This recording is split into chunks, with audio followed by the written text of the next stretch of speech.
La Iglesia Cristiana Familia de Gracia de Valdivia presenta las voces de personas comunes al servicio del Evangelio de Jesucristo. Voces de Familia de Gracia. Voy a repasar un relato que todos conocemos. El otro manguito. Claro, el otro. Un relato que yo creo que es archiconocido por nosotros, pero que es necesario, porque ahí en ese relato está la base, está nuestra base, está la base de nuestro nacimiento, está la base de nuestra identidad, está la base de todo lo que somos. Sin ese relato, hermanos, ninguno de nosotros estaría aquí. Vamos a hablar del trayecto del Señor hacia la cruz y hasta su resurrección. Un día, en un momento, Judas se acerca a los principales sacerdotes y se acerca y les pregunta, bueno, ¿qué me ofrecen ustedes porque yo se los entregue? Les hace la pregunta a los principales. Finalmente los principales vienen y le dicen, ¿sabes qué? Te vamos a dar 30 monedas de plata para que tú nos entregues a Jesús. Judas queda de acuerdo y se va. Posteriormente se encuentran en la cena. Van al aposento alto donde el Señor le pidió anteriormente a sus discípulos que fueran a buscar un hombre y que le pidieran un lugar para que ellos pudieran cenar. Y Judas está ahí. Judas va. Y el Señor instituye la cena. Y le dice, y habla con Judas. Les dice a todos, uno de ustedes me va a entregar. Todos empiezan a conversar, ¿seré yo, Señor? ¿Seré yo? ¿Seré yo? Todos se preguntan. Finalmente el Señor se acerca a Judas y le dice, anda, ve lo que tienes que hacer. Pareciera, da la sensación de que hasta ahí los discípulos aún no han entendido nada. No saben a dónde va Judas. Quizás se han preguntado muchas cosas, pero no están pensando. Da la sensación que la Escritura nos muestra eso, que ellos no están pensando que Judas es el que los va a ir a entregar. Y el Señor instituye la cena que todos conocemos. Él parte el pan, comparte la copa con sus discípulos. Están juntos. Les dice que siempre lo recuerden por esto, que el pan es su cuerpo, que la copa, que el vino es su sangre. Después de eso, Él le avisa a Pedro y le dice, Pedro, tú esta noche me vas a negar 3 veces. Pedro le dice, Señor, estás loco. Yo no te voy a negar. Yo voy a ir contigo hasta la muerte, voy a ir contigo hasta las últimas consecuencias. Yo no te voy a fallar. ¿Cuántas veces hemos dicho lo mismo? Pedro le dice, no, si yo no lo voy a hacer, yo voy a estar contigo hasta el final. No importa lo que pase, yo voy a permanecer. No te voy a traicionar. Después de que le avisa a Pedro, finalmente el Señor viene y parte al Getsemaní. Y va a orar. Y se lleva a Pedro, a Juan, y me parece que era Lucas el otro, no lo anoté. Pero se lleva a ellos 3 consigo. Y parte, hermanos, al Getsemaní a orar. Y les dice que estaba abrumado, que su alma estaba abrumada hasta la muerte.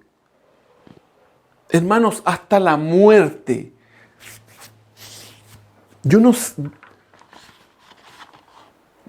todavía no recuerdo en mi experiencia de vida, quizás alguno de ustedes sí lo ha experimentado, pero yo no recuerdo todavía en mi experiencia de vida que mi alma hubiese estado abrumada hasta la muerte.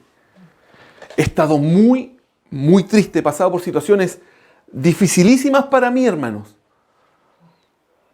Pero en medio de todo eso no creo haber estado abrumado así hasta el nivel de, no de querer morir, sino de que pensar, esto es lo que voy a morir ahora. Y el Señor se estaba enfrentando a una presión tal, a una angustia de tal nivel, a una pena tan fuerte, que su alma estaba angustiada hasta la muerte.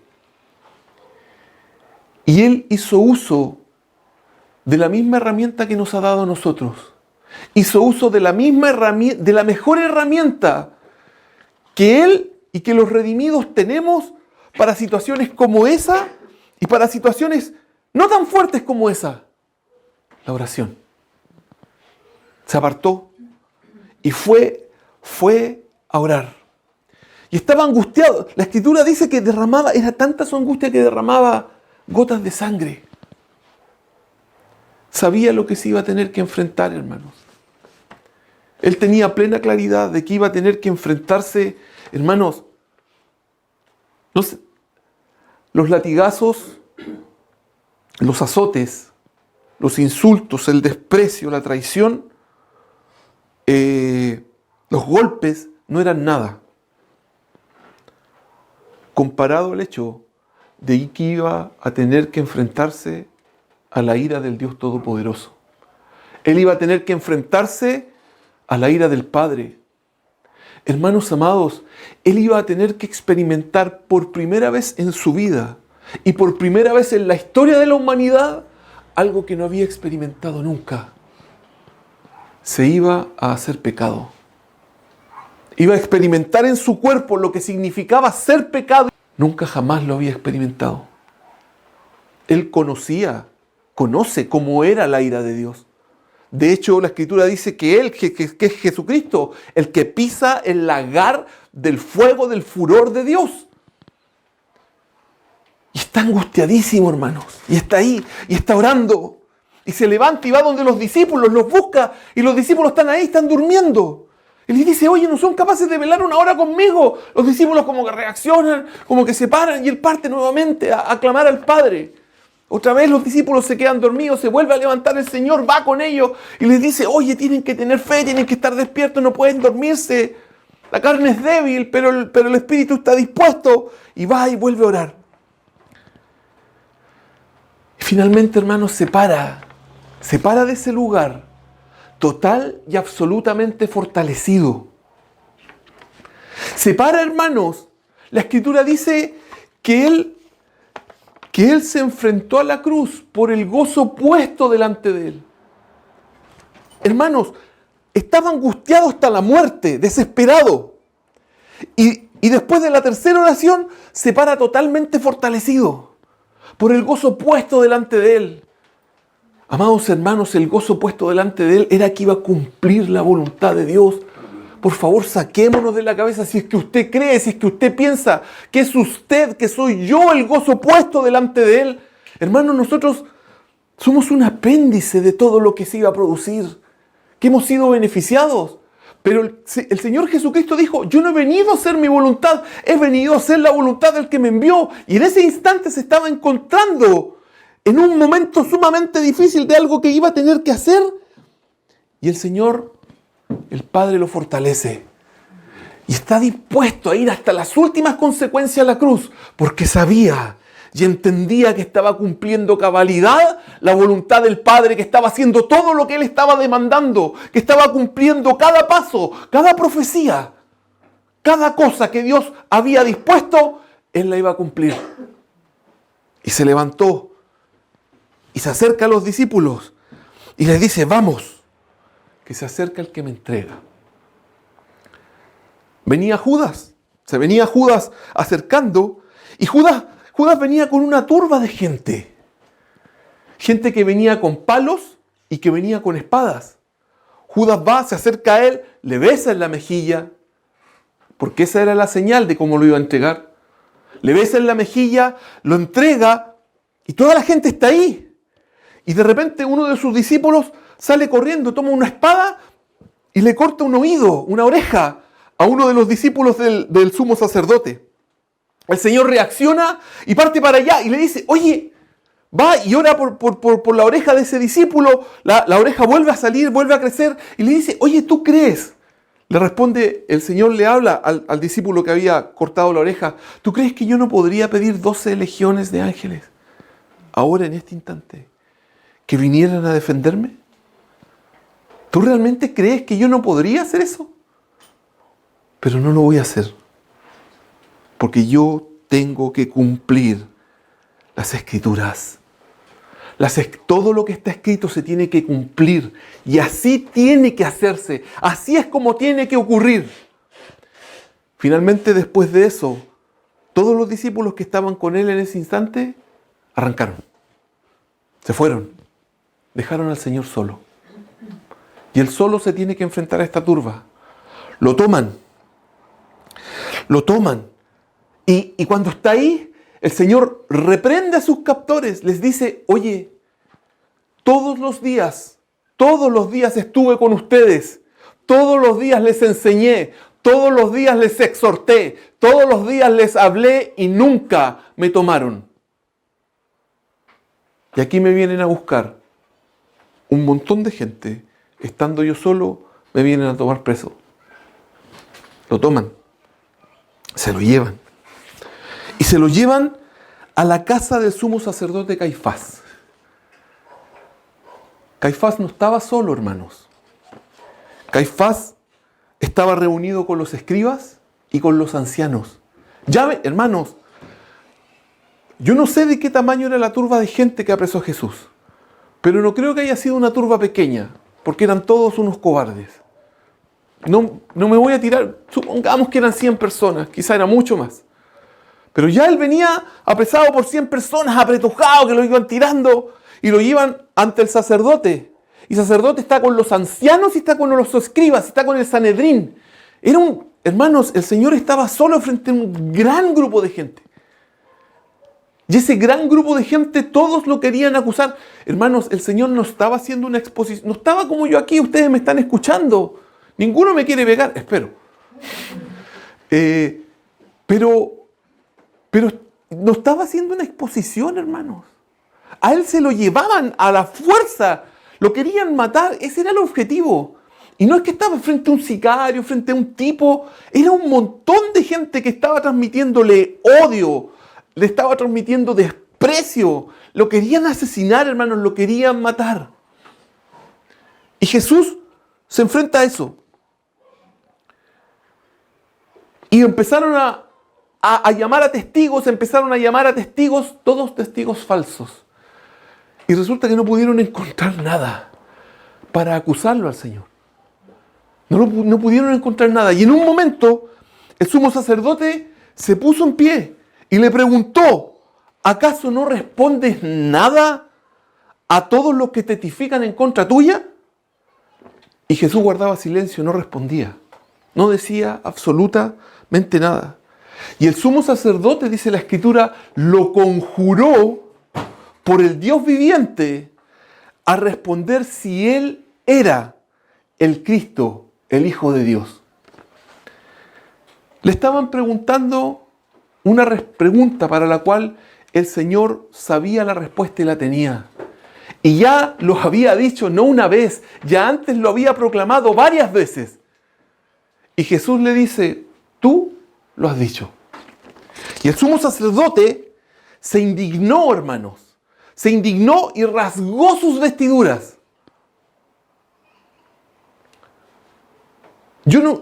A lo más yo he visto cuando me he tirado la camisa y me he roto 2 o 3 botones. Pero nunca he visto a alguien rasgar sus vestiduras. Hermanos, no. Ellos, entiendo que en ese tiempo ellos usaban como una túnica. Eso era lo que se ponían. Una túnica de una sola pieza.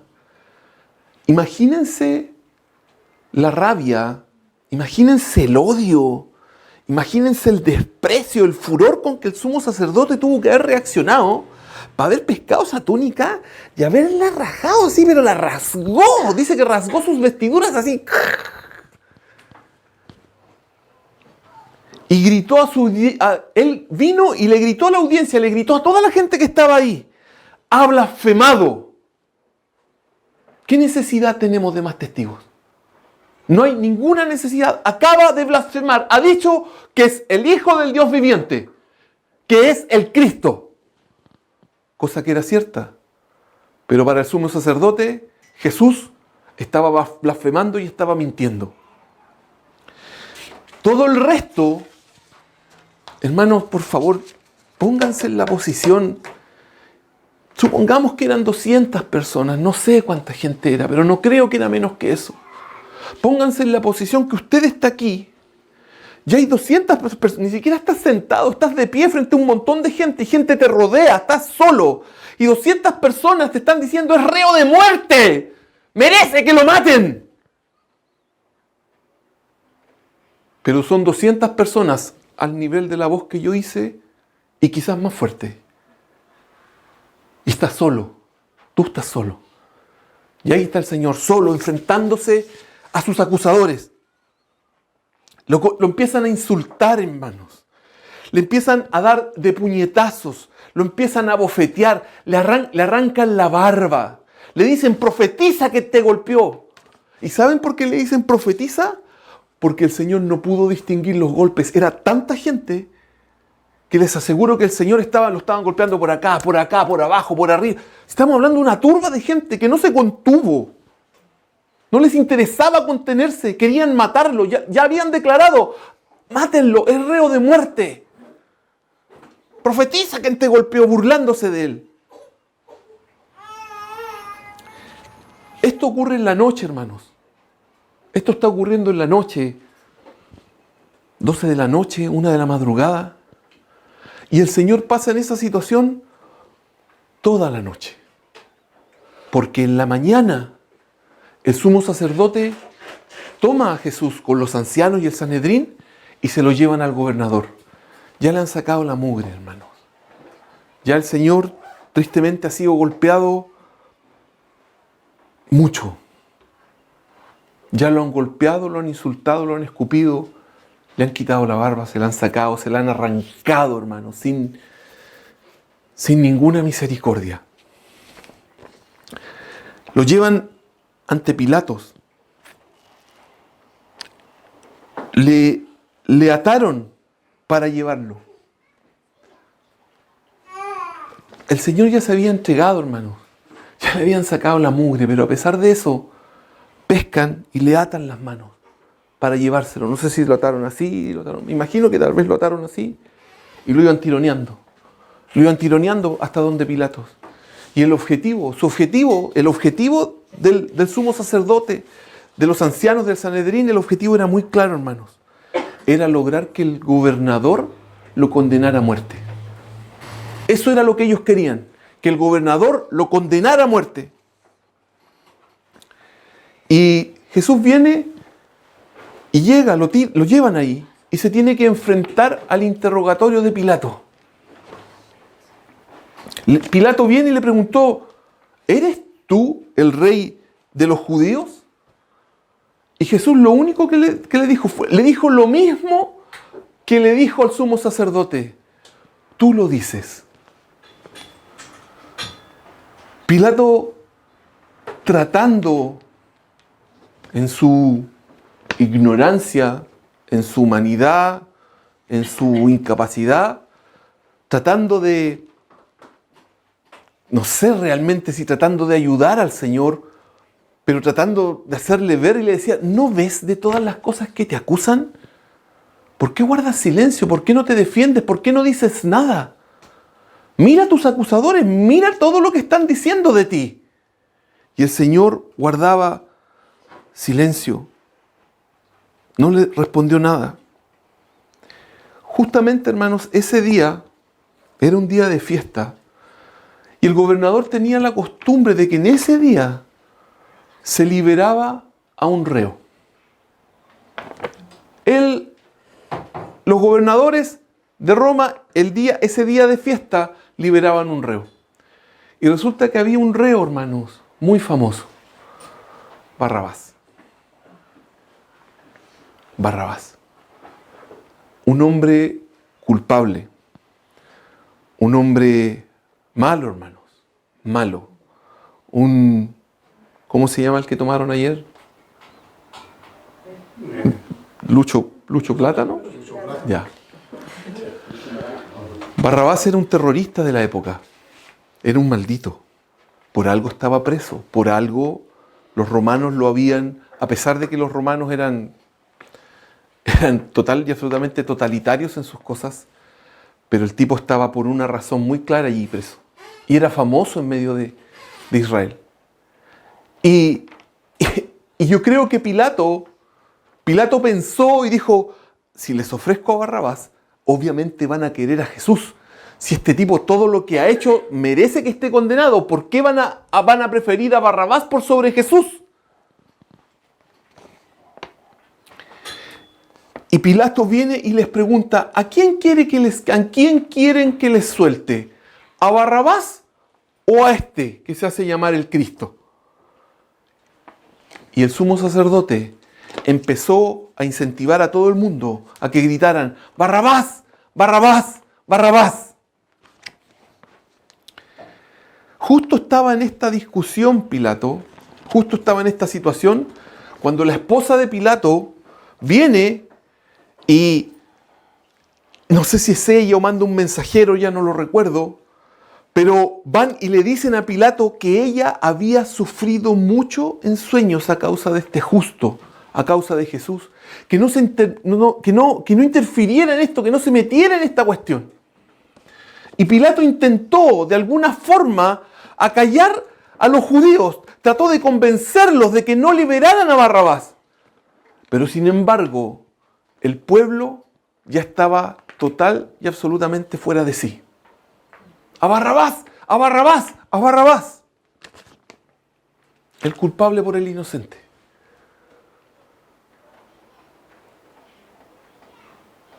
Cristo por usted, Cristo por mí. El culpable por el inocente. Pilato les vuelve a preguntar, ¿a quién quiere que les suelte? Y toda la gente insiste. Los ancianos convencieron a la multitud. Lo habían apresado en la noche, hermanos. Yo tiro una cifra porque no la conozco. Digo que pudieron haber sido unas 100 personas. Esas 100 personas se lo llevaron donde el sumo sacerdote, donde estaban los ancianos, el Sanedrín, las escribas. Ya habían 200 personas. Estuvieron toda la noche con él. En la mañana partieron donde Pilatos. Y se juntó mucha más gente. Mucha más gente. No sé, habrán habido 2.000 personas, 3.000, 5.000. Y el Señor estaba solo.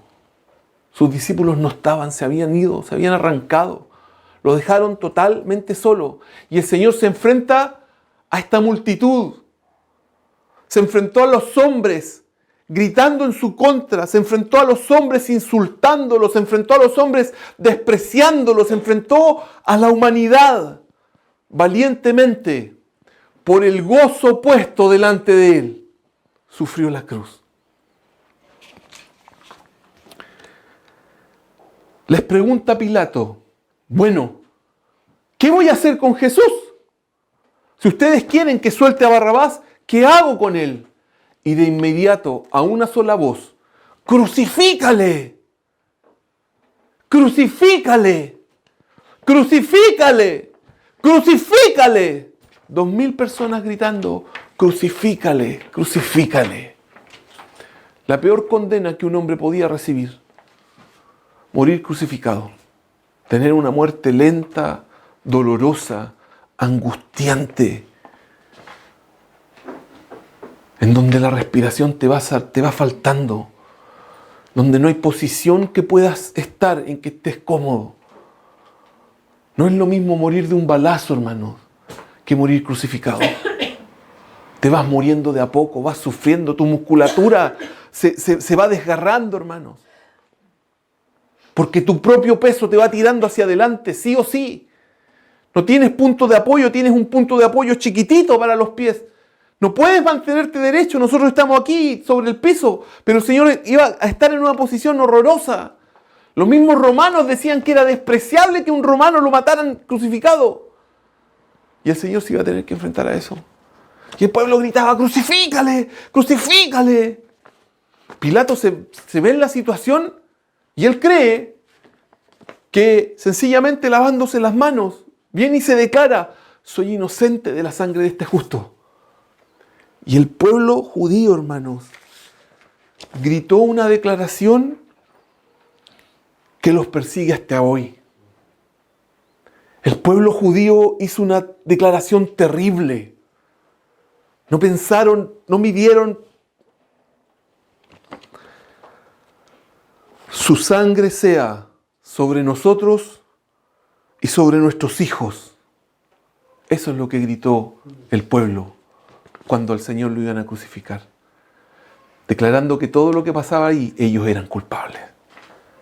Justamente lo que el Señor había destinado que ocurriera. Pilato soltó a Barrabás.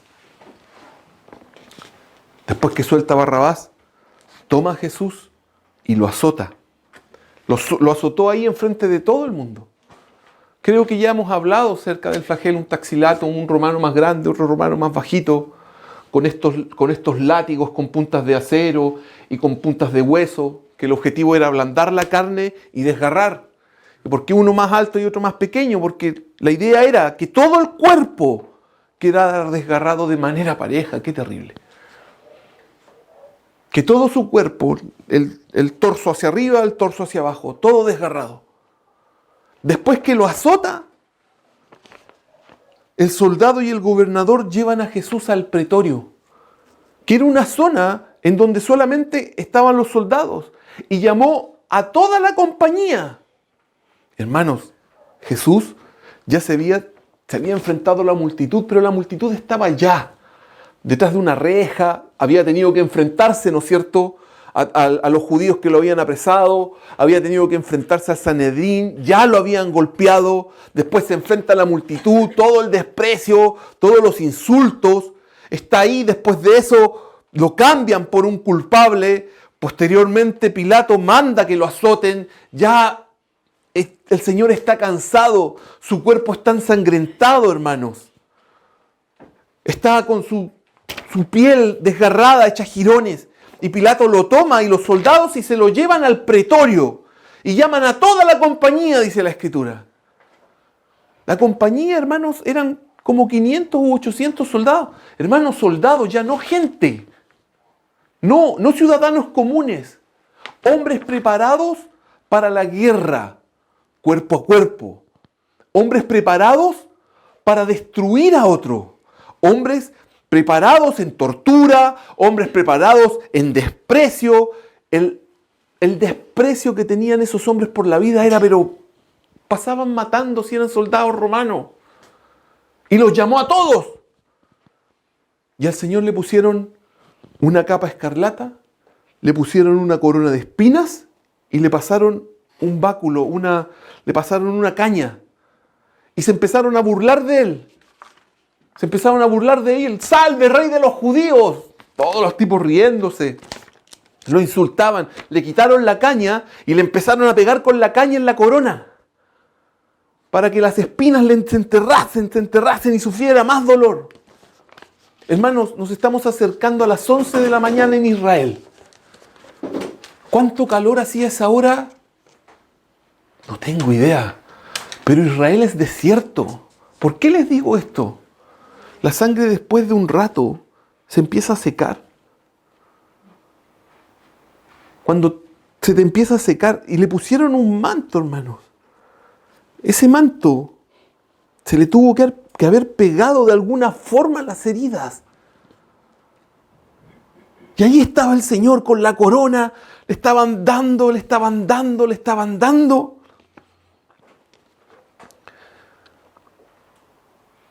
Y una vez que terminaron, se lo llevan para crucificarlo. Y le quitaron el manto. Hermanos, no le dijeron, a ver, Jesús, permiso, a ver, te voy a sacar el manto. Se lo tiraron. ¿Ustedes creen que eso no fue doloroso? ¿Ustedes creen que no salió piel con el manto? ¿Ustedes creen que no salieron pedazos de carne con el manto? Y el Señor ahí estaba. Y se lo llevan para crucificarlo. Y el Señor, después de todo eso, tenía que cargar el patíbulum, el madero. Ya no sé cuánta fuerza le quedaba. Yo creo que le quedaba muy poca fuerza. Muy poca fuerza. Y los guardias vienen y encuentran a Simón de Cirene, un tipo que iba caminando por ahí. Y le dicen, ya tú ven para acá, tienes que tú cargar el patíbulo. Y le pasan el madero. Y Simón de Cirene tiene que ir hasta la cruz con el Señor, cargando esa cuestión. Cuando llegaron al Gólgota, al Señor le dieron de beber vinagre mezclado con hiel. Y cuando Él probó esto, cuando Él lo probó, no quiso beberlo. Porque esta mezcla tenía un efecto medio anestesiante, medio volátil, porque la idea era que la persona pudiese sentir un poco menos de dolor. Pero el Señor, de forma voluntaria, hermanos, no quiso tomarlo, porque Él tenía que experimentar el dolor en la máxima expresión. No podía ser un dolorcito, tenía que ser el quebranto máximo. Jehová quiso quebrantarlo. Y el Señor sabía que tenía que ser así. Rechazó el trago. Una vez que hermanos, que clavaron sus manos, vienen y lo clavan al patíbulo. Después van y lo suben, le clavan sus pies. Una vez que ya estaba clavado, ojalá hermanos uno tuviese más palabras para poder transmitir ciertas cosas. Cuando nosotros nos pegamos con un martillo en un dedo, chuta que duele la cuestión. Es re doloroso. Imagínense lo que implicaría que te atraviese ni siquiera un clavo de 4 de 5 pulgadas, porque nuestros clavos son delgaditos. En ese tiempo los clavos no eran unas cositas delgadas, eran unos fierros gruesos. Como los de los durmientes. Eran fierros gruesísimos, hermano. Y al Señor vienen y le ponen ese clavo en este brazo. Le ponen un clavo en este brazo. Con esos mismos clavos, uno más largo, le atravesan los 2 pies. Uno sobre el otro. Para los romanos era una cuestión normal. Crucificaban gente todos los días. Les daba lo mismo. No tuvieron ninguna conmiseración, nada. Estaban crucificando a otro más. Pero imagínense, hermanos, por favor, el Dios del universo, el Dios creador de todas las cosas, el Dios omnipotente, el Logos, el agente creador de Dios, aquel que va a juzgar las naciones, el que es Señor del cielo y del infierno, está siendo crucificado. Le están clavando las piernas, los pies, los brazos. Los guardias, después de eso, se repartieron los vestidos del Señor, pescaron el manto y empezaron a jugar con dados y se empezaron a repartir. Y al Señor vienen y le ponen un letrero sobre su cabeza, que era la causa por la cual lo estaban juzgando. Y el letrero decía: Rey de los judíos. Rey de los judíos. Qué terrible, hermanos. Cómo sin saber todos estaban participando, o qué glorioso en realidad. Todos sin saber, romanos y judíos, estaban participando en conjunto en que el objetivo de Dios, en que la voluntad de Dios se cumpliera a cabalidad. A cabalidad, hermanos. Estaban crucificando al que era el rey de los judíos. Efectivamente, esa declaración no era por nada. Estaba allí para que por las edades y las edades los judíos supieran lo que hicieron. Este Jesús es rey de los judíos. Y resulta que crucificaron junto a él a 2 ladrones. Y todos los que pasaban, hermanos, todos los que pasaban por ahí y los que estaban ahí, insultaban al Señor. lo insultaban, lo despreciaban. Le decía, bueno, bájate si eres profeta, si eres Dios, bájate de esa cruz y sálvanos. ¿Por qué no te bajas? Y al mismo tiempo, hermanos, Mateo declara que los dos ladrones también lo injuriaban. También lo injuriaban, ambos ladrones. No había un ladrón bueno, uno malo, no, ambos lo injuriaban. Y resulta que los otros evangelios declaran que en un momento uno de esos ladrones reprende al otro y le dice, oye, no, yo muevo la cuestión así, pero en realidad estaban así y seguramente no lo hizo con la expresividad y la fuerza que yo lo hago. Pero le dice, uno le dice al otro, ¿no tienes temor de Dios? Miren la declaración que hace. ¿No tienes temor de Dios? Haciendo ya un reconocimiento del que estaba ahí era Dios. ¿No tienes temor de Dios? Nosotros padecemos justamente, el ladrón entendía o entendió en ese instante que lo que a él le estaba ocurriendo, la condena que él estaba viviendo era justa. Era justo que él muriera crucificado y que sufriera todo lo que tenía que sufrir. Pero miró al que estaba al lado de él y le dijo, este es inocente. Este es inocente. Y le dice, acuérdate de mí cuando vengas en tu reino. Reconoció que era Dios y reconoció que era rey. Hermanos amados, a Dios le place darle revelación a quien Él quiere. A quien Él quiere. En la circunstancia que Él quiera, hermanos. Yo estoy seguro que ninguno de nosotros nos gustaría estar en esa situación, crucificado, a punto de morir. Pero la misericordia de Dios sobrepasa nuestra mente y nuestro entendimiento. Ese hombre recibió revelación y el Señor Jesús le dijo, hoy estarás conmigo en mi reino. Hoy estarás conmigo en mi reino. Ya hemos escuchado un montón de veces que el Señor inauguró el cielo con un ladrón. Y esto es glorioso. Primero, Él tomó el lugar de Barrabás, el ladrón culpable. Jesús, siendo inocente, tomó su lugar. Él tomó su lugar y mi lugar, hermanos. Él lo tomó. Él lo tomó, por favor.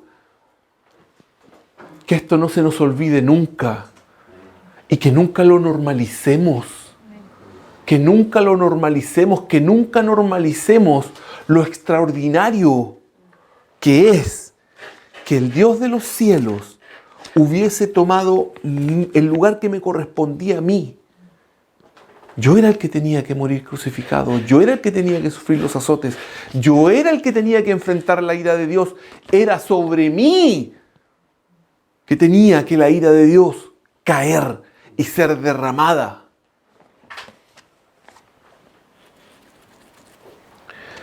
Desde la hora sexta, que son más o menos como las 12 del día, hasta la hora novena, que son casi las 3 de la tarde, hubo tinieblas, dice la Escritura, en toda la tierra.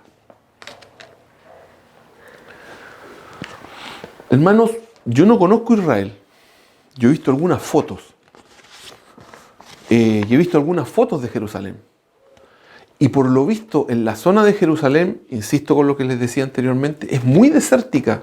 Hoy día hay vergel porque los israelitas han creado un sistema de riego y tienen plantitas, y tienen hartas plantitas y producen harto. Pero no es que esa zona sea de mucha nube. No es que en esa zona la verdad llueva mucho, la verdad es que llueve casi nada, o mejor dicho, no llueve. Y es una zona seca donde el sol todo el día está ahí, todo el día, todo el día, todo el día. Y la Escritura dice que durante 3 horas, en toda la tierra, hubo tinieblas. Hubo tinieblas, se oscureció. Cristo estaba en la cruz, hermanos, y el lugar se oscureció. Yo tiendo a creer, tiendo a pensar, hermanos, no tengo el argumento para afirmar esto, pero tiendo a creer y tiendo a pensar que en ese instante, ese lugar y toda la tierra se empezó a llenar de demonios. Se empezó a llenar, se empezó a llenar. Fueron a ver, fueron a observar, fueron a ser testigos de cómo el Hijo de Dios iba a morir crucificado.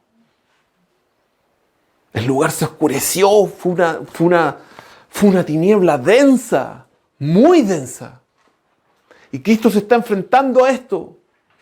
El Señor está poniendo en Él todo el pecado del hombre. Todo el pecado del hombre.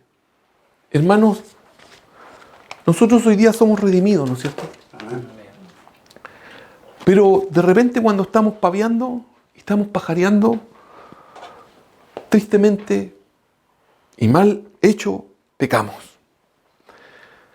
Y cuando nos damos cuenta de esto, yo estoy seguro que a usted se le produce un dolor, a usted se le produce una pena, una angustia, porque decepcionó a su Señor. Amado hermano, si esto no le pasa, por favor revise su corazón. Si usted no tiene este problema, revise su corazón. Pero cuando usted peca y se le produce esta angustia, este dolor porque cometió un pecado, y va delante del Señor y se arrepiente, le pide perdón, le pide auxilio y hasta puede derramar lágrimas, pero es por un pecado, hermanos. Imagínese lo que implicó que mi Señor, que su Señor, se hizo pecado. Y todo el pecado de la humanidad vino sobre Él. Él se hizo pecado, hermanos. Los cargó todos, siendo santo.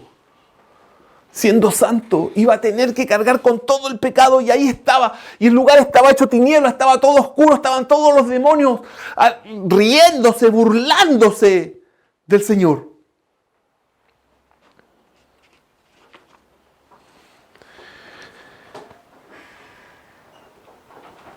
Y en ese instante, el Señor, con las fuerzas que le quedaban, viene y dice que clamó a gran voz. No sé si ustedes han tenido la posibilidad de experimentar algo cuando una persona está a punto de morir. Yo he visto a algunas personas que es como que les da un segundo aliento. Es como que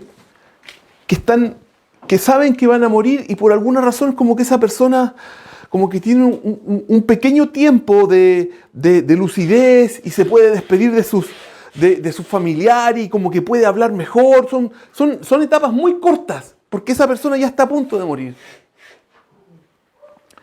Yo creo que en ese instante al Señor le pasó algo como esto. Y ese tiempo de lucidez, o mejor dicho, ese tiempo como segundo aire que yo le llamo, Él ocupó todo eso para decir dos cosas. Porque dice la Escritura que clamó a gran voz. No dijo, clamó a gran voz. Él hizo un grito para que todos lo escucharan. Y lo primero que dijo fue, Elí, Elí, lama sabactaní. Dios mío, ¿por qué me has desamparado? ¿Por qué me has desamparado? Hermano, primera vez en la historia del universo. Primera vez en la historia de la creación. Primera y única vez que el Padre le dio vuelta al rostro al Hijo. No pudo. Porque el pecado no tiene comunión con la santidad. Y el Padre lo tuvo que desamparar.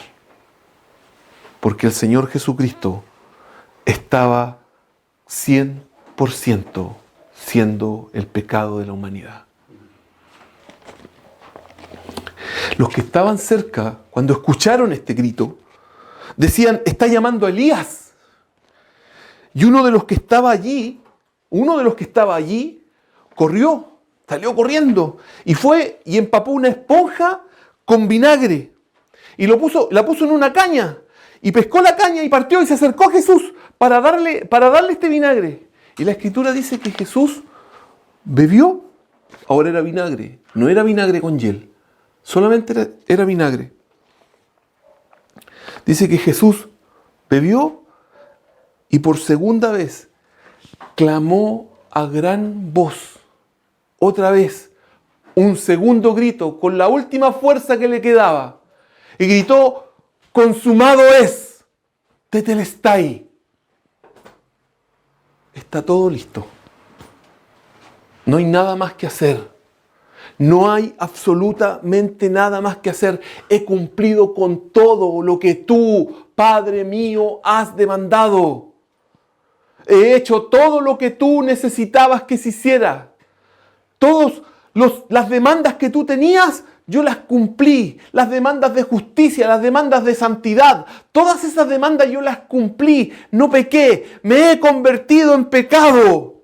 Estoy tomando el lugar de los redimidos. Yo, el inocente por los culpables. No hay nada más que hacer. Esto es todo. Y dice la Escritura que después de que dijo eso, el Señor entregó el Espíritu. Él lo entregó. Amados hermanos, el Señor entregó su Espíritu. No se lo quitaron. La muerte no le quitó el Espíritu, hermanos. Él se lo entregó. Él se lo entregó de forma voluntaria.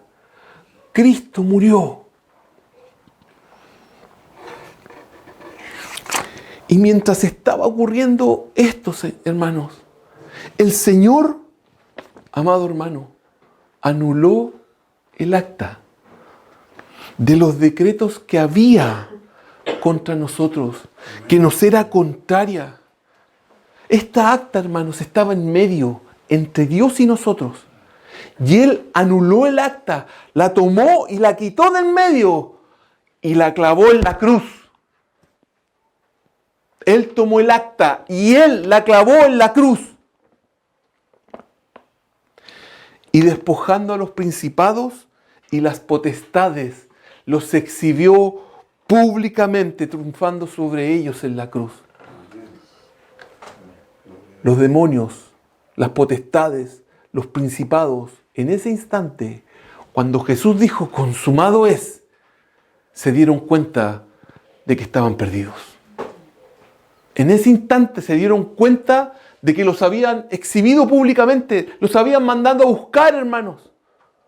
Les habían dicho, reúnanse aquí, pongan todo oscuro, vengan para acá. Y ellos pensaron que iban a tener un grito de triunfo.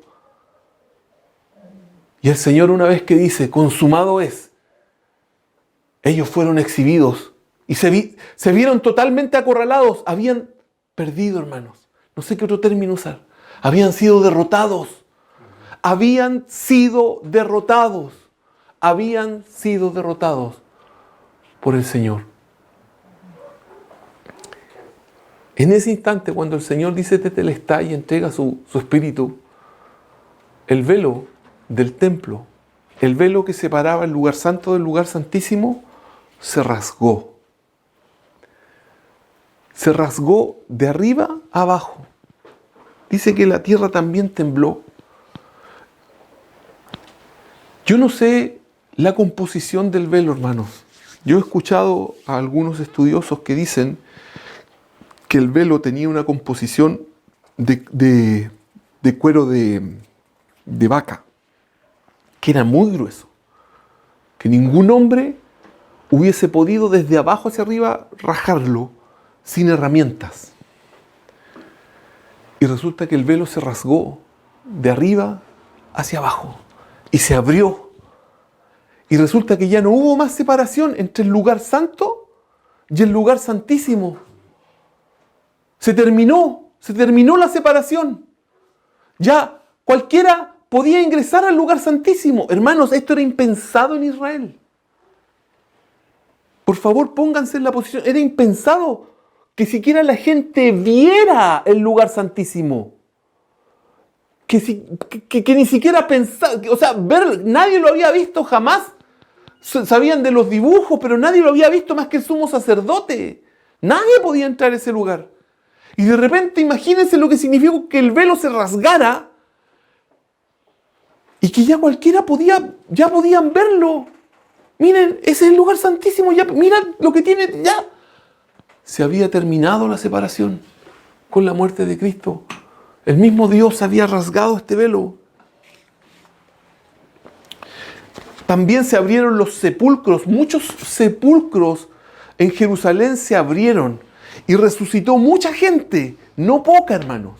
Y esta gente se le apareció a mucha gente en Jerusalén. Y la gente en Jerusalén empezó a ver a sus parientes muertos. Imagínense lo que significó para alguien el impacto de ver a alguien que había muerto hace 10 años, que lo conocía y que lo veía en vivo y que se estaba paseando frente a él.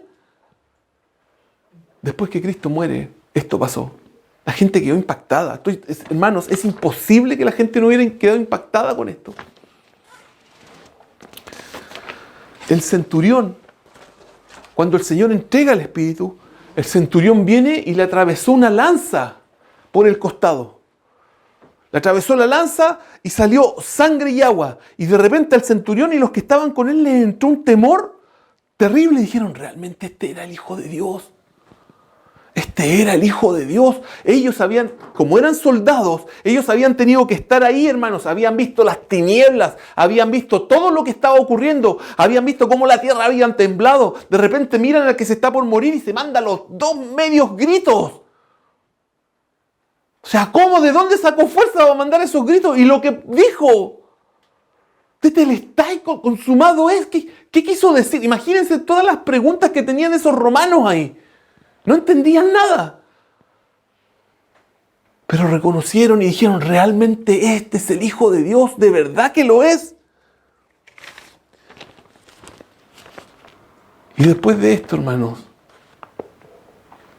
el Señor, ya su cuerpo está muerto. Ya su cuerpo está sin vida.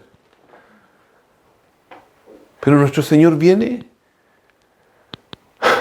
y empieza a atravesar los cielos. Él empieza a subir, hermanos, porque Él tiene que cumplir una tarea. Él tiene que ir y atraviesa el primer cielo, el segundo cielo, atraviesa el tercer cielo y va a entrar. Y hay unas puertas, hermanos. Y la Escritura dice que las puertas declararon quién es este Rey de Gloria.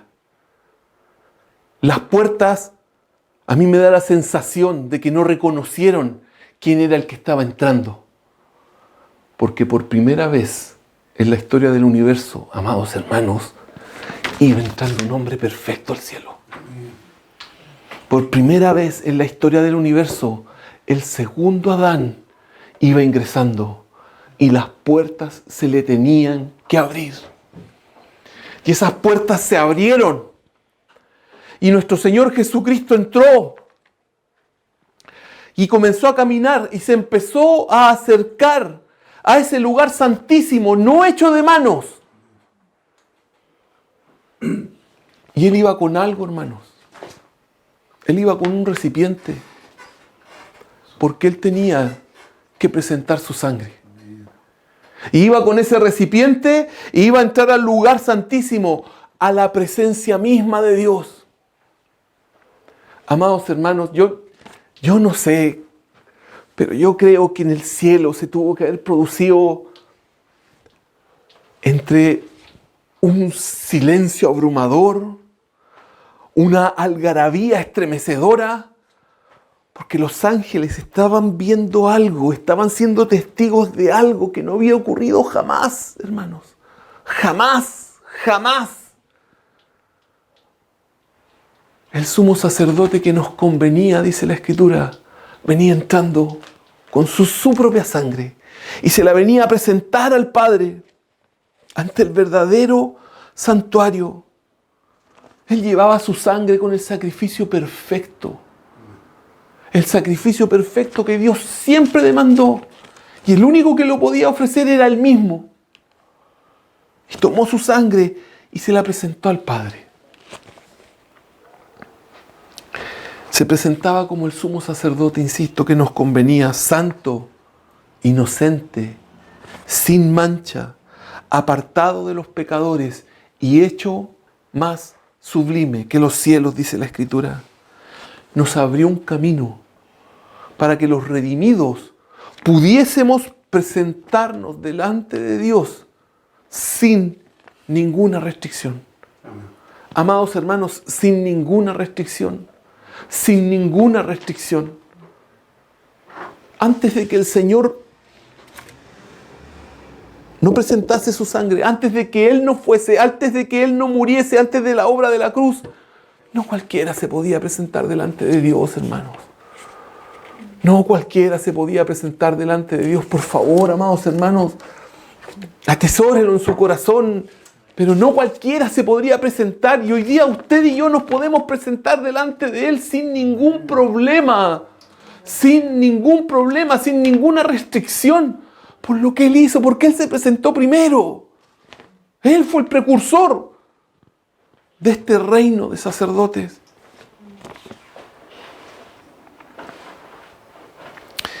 Y el Señor, estando muerto en la carne, dice la Escritura, que también Él descendió a las prisiones de oscuridad a predicarle a los espíritus encarcelados.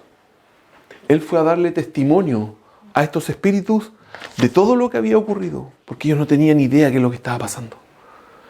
Y el Señor tenía que hacer justicia. Ellos tenían que saber la obra de Dios, la obra de Cristo en la cruz del Calvario. Los espíritus tenían que saber que Él los había vencido a todos. Pasaron en la tierra, pasaron 3 días desde que Jesús expiró. Y las mujeres que andaban con Él, todas las mujeres que lo seguían, iban a ver la tumba. Iban a ver, porque ellas habían escuchado que el Señor que les había dicho que el tercer día iba a resucitar. Él iba a resucitar. Y las mujeres fueron. Querían ir a ver qué es lo que pasaba. Querían ver si efectivamente el Señor había resucitado. En el lugar hubo un grupo de soldados, hermanos, que lo habían pedido. Los sacerdotes fueron donde Pilato y le dijeron que pusiera un grupo de soldados, que pusieran a vigilar, porque era posible que los discípulos de Jesús fueran y abrieran la tumba y sacaran el cuerpo y después iban a decir que él había resucitado. Entonces Pilato, ya contra todo lo que ellos decían, ya mandó un grupo de soldados para allá, mandó un centurión, ya había un grupo de soldados ahí vigilando la tumba. Y resulta que los soldados de repente vieron aterrorizados, hermanos, que la tierra tembló. Dice la Escritura que la tierra empezó a temblar y la piedra que estaba delante del sepulcro fue removida por un ángel, dice la Escritura. Fue removida por un ángel y el ángel se quedó sentado sobre la piedra. Y su aspecto era como el relámpago y su vestido blanco como la nieve. Y los soldados, cuando vieron eso, creyeron caer muertos. Y era un ángel, hermanos. Y ese ángel abrió el sepulcro.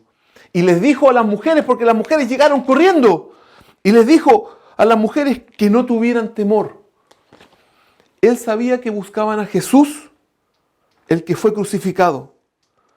No está aquí, pues ha resucitado. ¿Dónde está, muerte, tu aguijón? ¿Dónde, oh sepulcro, tu victoria? Ya que el aguijón de la muerte es el pecado y el poder del pecado la ley. Más gracias sean dadas a Dios, que nos da la victoria por medio de nuestro Señor Jesucristo. Hermanos amados, nuestro Señor venció el pecado y la muerte y nos abrió un camino. Y nosotros podríamos estar en cualquier otro lugar. Hermanos, podríamos estar muertos. Muertos. Podríamos estar ahí, no sé, envueltos en la maldad. Podríamos estar envueltos en el pecado. Hoy día tuve que ir al centro y vi a 2 cabritos, hermanos, no sé. Él tendría 18 años, ella tendría 19, 20 quizás. Estaban en la calle sentados o tirados en la calle. Son estos punkis. Estaban con una botella de vino. Estaban pidiendo plata. Estaban totalmente borrachos. Y me dio pena. Me dio mucha pena. Pero no estaban en condiciones de escuchar nada, tristemente. Pero yo podría estar ahí. Usted podría estar ahí. O inclusive, amado hermano, podría no estar ahí y tener todo lo que quiera. Podría tener salud, podría tener la plata para ir al médico cuando se le ocurriera, podría tener la casa más grande que tuviera, podría tener 3, 4, 5 autos. Podría usted tener asegurada la vida de 2, 3 generaciones después de usted. ¿Y qué? Si un día va a morir y no se va a poder llevar nada. Pero, amado hermano, nuestro Dios aquí nos tiene. Y todo esto que les describí, que yo sé que ustedes lo conocen, es la causa de que estemos aquí. Es la causa de que seamos salvos. Es la causa de que seamos redimidos. Es la causa de que estemos justificados delante de Dios. Es la causa de que se hubiese hecho expiación por nuestros pecados. Esa es la causa.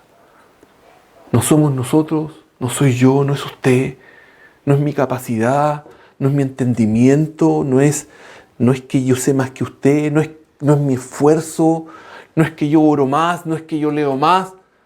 Hermanos, es la obra de Cristo en la cruz. Y eso no se nos puede olvidar nunca jamás. Nunca. Nunca. Porque de ahí se desprende todo lo que estudiamos, hermanos. De ahí se desprenden todas las doctrinas que entendemos. De ahí se desprende todo lo que hoy día el Señor nos ha revelado. De ahí, no de otro lugar, de la obra de Cristo en la cruz. Del cumplimiento que Él hizo de todo lo que el Padre había dicho que tenía que ocurrir. Todo ocurrió tal como el Señor había dicho que tenía que pasar. Y aquellos que creyeron que no formaban parte de esto, formaron parte. Dios los hizo participar. Gloria a nuestro Señor, hermanos. Gloria al Señor, porque yo no hice nada. Usted no hizo nada. Ninguno de nosotros participó en la idea. Ninguno de nosotros participó en los hechos. Pero sin embargo, gozamos de un estatus, de una situación, gozamos de un privilegio que por más que lo repitamos, yo creo que no lo vamos a entender bien hasta que estemos con Él allá en el cielo. Amén. Mi Señor, muchas gracias por su obra en la cruz del Calvario. Muchas gracias por habernos salvado cuando no lo merecíamos, Señor. Muchas gracias por tu valor. Muchas gracias por haber estado dispuesto a sufrir tanto, Señor. Muchas gracias por haber estado dispuesto a enfrentarte solo, Señor, a las tinieblas. Muchas gracias por haber estado dispuesto a enfrentarte solo a tus acusadores, Señor. Muchas gracias porque, Señor, después igual fuiste a buscar a tus discípulos que se habían ido. Los fuiste a buscar, Señor. Les dijiste que se juntaran contigo. También fuiste a buscar a Pedro, Señor. No perdiste a ninguno. Y gracias a eso, Señor, hoy día nosotros estamos aquí. Amén. Gracias. Mi Dios, toda la gloria, toda la honra, todo el honor, toda la magnificencia sean para ti por siempre, Señor. Porque fuiste tú y has sido tú el de la obra. Tú eres el de la obra completa, Señor. Eres tú quien edifica tu iglesia. Es tu obra, Señor. No es de ningún hombre, Señor.